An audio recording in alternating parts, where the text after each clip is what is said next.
Radhe Radhe friends, आज हम blouse stitching जानेंगे। और ये जो है मैंने कटिंग किया हुआ है, काफ़ी छोटे साइज़ पर ब्लाउज़ रहेगा।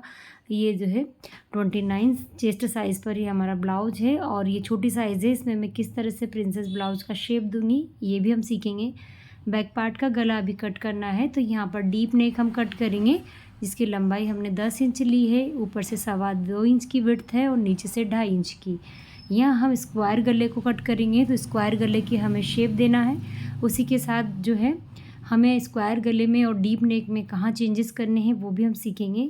डीप नेक में अक्सर हमारे गले जो है बाहर की ओर गिरते हैं, उसके लिए आधा इंच ऊपर से हम एक्स्ट्रा कटिंग करेंगे कुछ इस तरह से। साथ ही आर्म होल की यहाँ क्रीज बनती है जब गला हमारा फैलता है, तो आधा इंच का छटाई हम आर्म होल के यहाँ भी करेंगे। तो इस तरह से अगर हम चेंजेस करें तो हमारा नेक फिटिंग में रहता है, बिल्कुल भी बाहर की ओर नहीं गिरता। शोल्डर वगैरह अच्छे से कसे हुए रहते हैं। अब हम इस बैक पार्ट को रेडी करेंगे, तो अस्तर फैब्रिक और मैन फैब्रिक को अच्छे से रख लेना है। मैन फैब्रिक का सीधा साइड है और नीचे की तरफ अस्तर रखा हुआ है।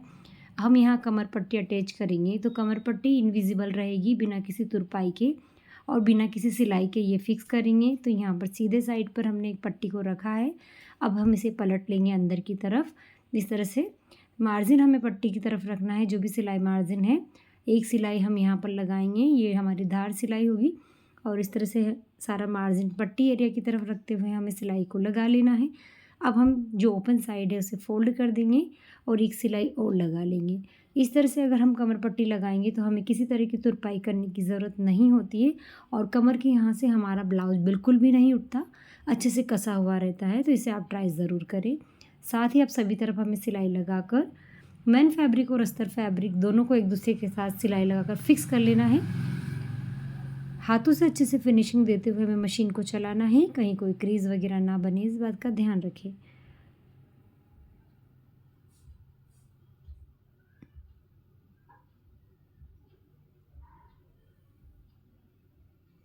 अब इसके बाद जो भी एक्स्ट्रा फैब्रिक है हमारा मैन फैब्रिक का, उसकी हम कटिंग कर लेंगे और एक्स्ट्रा कपड़ा अलग कर लेंगे। दोनों साइड से हमें कपड़े को अलग कर लेना है और अच्छे से फिनिशिंग देनी है ब्लाउज को। उसके बाद हम यहाँ बैक टक्स लगाएंगे। तो बैक टक्स के लिए कपड़े को इस तरह तक सेंटर तक फोल्ड कर लेना है और लंबाई में लगभग 4 इंच का टक्स लेते हुए हमें इस तरह से तिरछा इसे लगा लेना है। दोनों साइड सेम प्रोसेस रहेगी, कपड़े तक को सेंटर तक फोल्ड करना है और टक्स को लगा लेना है। तो ये दोनों टक्स हमारे लग चुके हैं। अब हम गला पट्टी लगाएंगे। तो नेक के लिए मेरे पास एक पट्टी है जो कमर के लिए दी हुई थी, लेकिन मैंने कमर एरिया पर इसे नहीं लगाया है, तो इसे हम स्क्वायर गले पर फिक्स करेंगे। तो ब्लाउज की उल्टी साइड हमें इसे रखना है और इस तरह से लगाना है। और जहाँ कोना दिया हुआ है वहाँ हमें एक चुन्नट लगाते हुए इसे इस तरह से क्रॉस फोल्ड कर लेना है। फिर से मशीन को चलाना है, फिर से यहाँ कोने पर हमें इसे इस तरह से शेप देना है, एक चुन्नट लगाकर और सिलाई लगाकर पूरे नेक पर इसे फिक्स कर लेना है ब्लाउज की उल्टे साइड। जब हम इसे पलटेंगे तो ये सीधी साइड हो जाएगा। अब जहाँ कोने दिए हुए हैं वहाँ कट डाल लेना है। जो एक्स्ट्रा फैब्रिक है उसे निकाल कर हम अलग कर लेंगे। अब अच्छे से मार्जिन को पट्टी फैब्रिक की तरफ रखते हुए हमें अच्छे से नाखून से इसे सेट कर लेना है। ऊपर की तरफ हम इसे पलट लेंगे और एक सिलाई हम कॉर्नर पर लगा देंगे।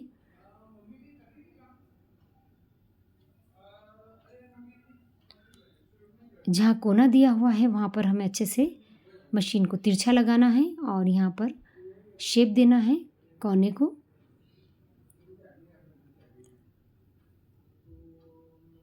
एक साइड बॉर्डर का पक्का बॉर्डर दिया हुआ है, उसे हमें फोल्ड करने की ज़रूरत नहीं लगेगी। तो हम यहाँ पर जो हमने इसे पलट कर इस तरह से फोल्ड किया है वहीं पर हमें सिलाई लगानी है। और अगर आपका बॉर्डर का एक और साइड ओपन हो तो उसे अंदर की ओर फोल्ड करते हुए आप सिलाई लगाएं। मेरा यहाँ पर पक्का बॉर्डर दिया हुआ है तो मैंने फोल्डर नहीं लगाया है, बाकी हमें सिलाई लगा लेनी है ओपन साइड पर।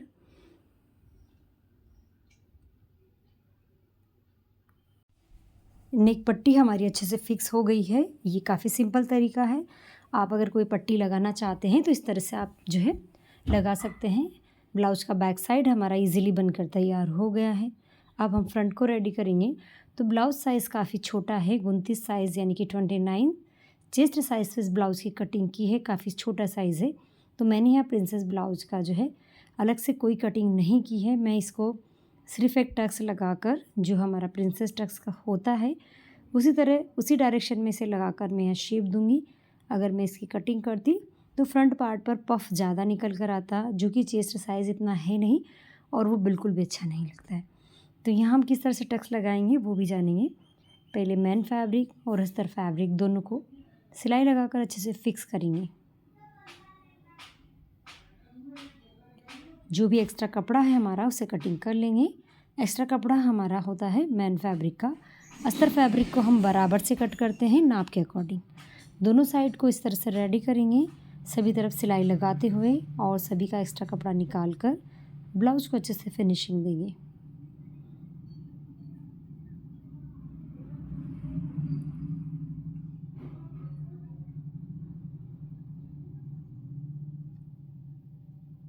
अब हम प्रिंसेस ब्लाउज का यहाँ पर एक टक्स क्रिएट करेंगे।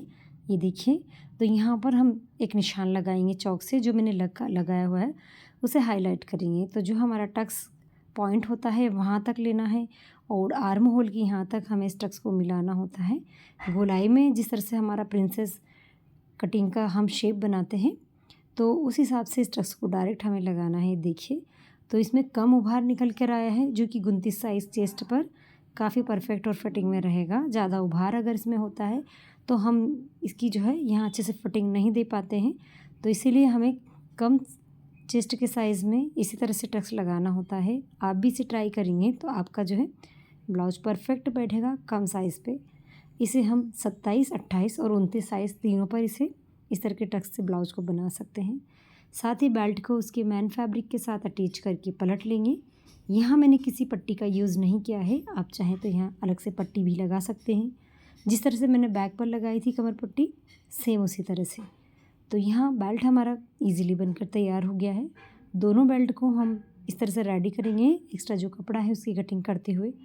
अब जो बेल्ट हमारे रेडी हुए हैं, जो जिस साइड का है उसे उस साइड रखते हुए हमें सिलाई लगाकर फिक्स कर लेना है।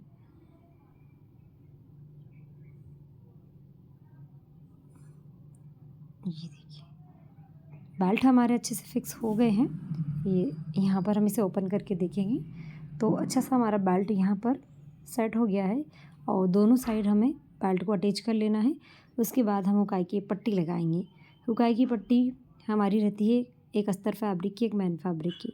तो देखिए, आई पट्टी मैं लगा रही हूँ, हल्का सा वीडियो स्किप हो गया है, लेकिन हुकाई की पट्टी लगाना इतना जो है डिफ़िकल्ट नहीं होता है। हम 2 पट्टियाँ लेते हैं, एक मैन फैब्रिक की और एक अस्तर फैब्रिक की। तो दोनों साइड हम जहाँ हमें सुविधा हो वहाँ इसे हम लगा लेते हैं, जिस भी साइड हमें हुकाई करनी हो। साथ ही हम यहाँ गले को हल्की सी छटाई एक्स्ट्रा देंगे। अगर चेस्ट साइज़ कम हो तो गला हमारा हल्का डीप हो तो फिटिंग अच्छे से आती है। तो यहाँ मैंने आधा इंच और गले को डीप किया है। साथ ही हम यहाँ पर पाइपिंग लगाएंगे। तो पाइपिंग के लिए मैंने यहाँ लिए क्रॉस पट्टी और क्रॉस पट्टी को हल्के खिंचाव के साथ मैंने आधा इंच का मार्जिन कवर करते हुए स्टिच लगाकर इसे फिक्स कर लिया है। दोनों साइड हमें इस तरह से क्रॉस पट्टी को अटैच कर लेना है और पाइपिंग लगानी है।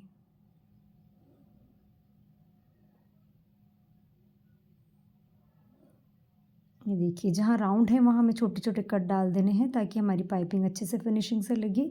यहाँ हम आधा इंच की चौड़ाई में एक फोल्ड लगाएंगे पहले, उसके बाद हम बारीक फोल्ड लगाएंगे। अंदर की साइड जो एक्स्ट्रा कपड़ा हो उसे कट करके अलग करें।